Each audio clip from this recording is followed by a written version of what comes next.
Prinsip kerja sistem rem. Sistem rem ialah mekanisme perlambatan kecepatan suatu kendaraan sehingga laju dari kendaraan itu dapat kita kendalikan. Sistem rem juga merupakan komponen keselamatan yang aktif pada kendaraan. Untuk mengurangi kecepatan putaran roda, sistem rem memakai prinsip perubahan energi, yaitu energi gerak diubah menjadi energi panas. Anda bisa lihat di gambar tentang prinsip kerja sistem rem. Di situ ada roda A dan roda B. Roda A itu RPM tinggi, temperaturnya rendah. Roda B RPM rendah, temperaturnya tinggi. Prinsip yang digunakan sistem rem merupakan kebalikan dari mesin, di mana mesin memanfaatkan energi panas dari pembakaran bahan bakar itu diubah menjadi energi gerak. Dikarenakan sifat energi yang kekal, maka untuk mengurangi energi gerak pada roda perlu diubah menjadi energi lain. Energi lain yang paling memungkinkan yaitu energi panas. Pada sistem rem, energi gerak diubah menjadi energi panas dengan memanfaatkan gesekan antara dua material.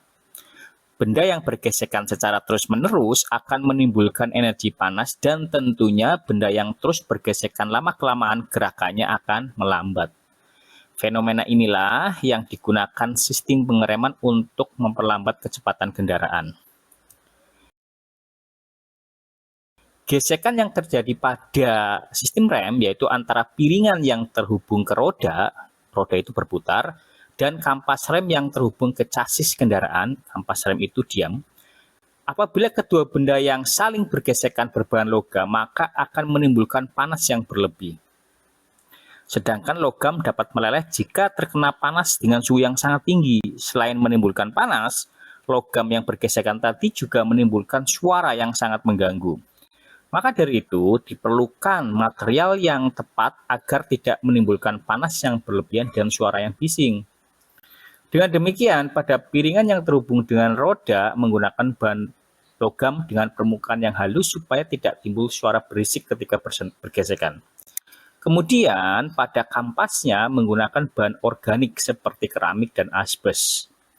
Permukaan pada kampas dibuat lebih kasar supaya ketika kedua komponen bersinggungan dapat terjadi gaya gesek yang besar sehingga ini dapat memperlambat putaran roda.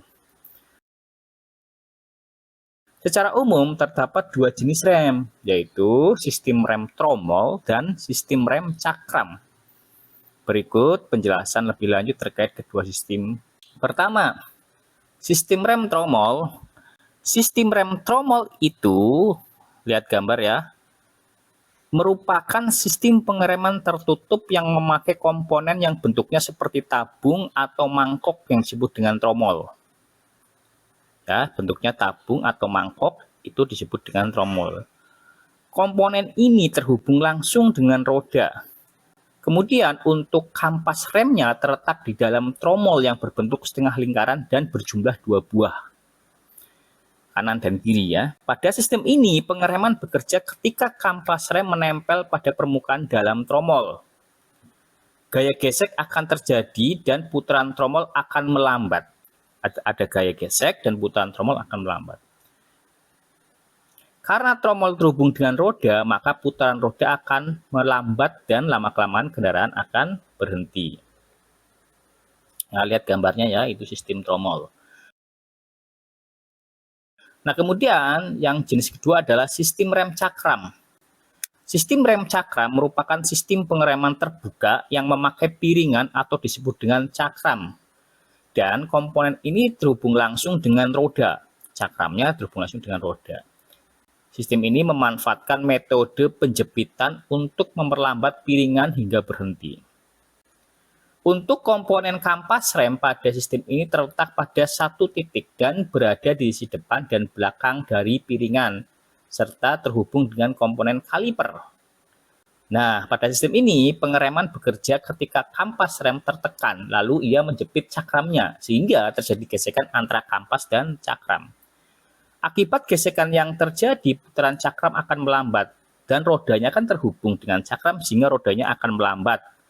Lama-kelamaan kendaraan akan berhenti. Nah, ini adalah teori tentang sistem rem dan jenisnya, tromol dan cakram. Selesai, terima kasih.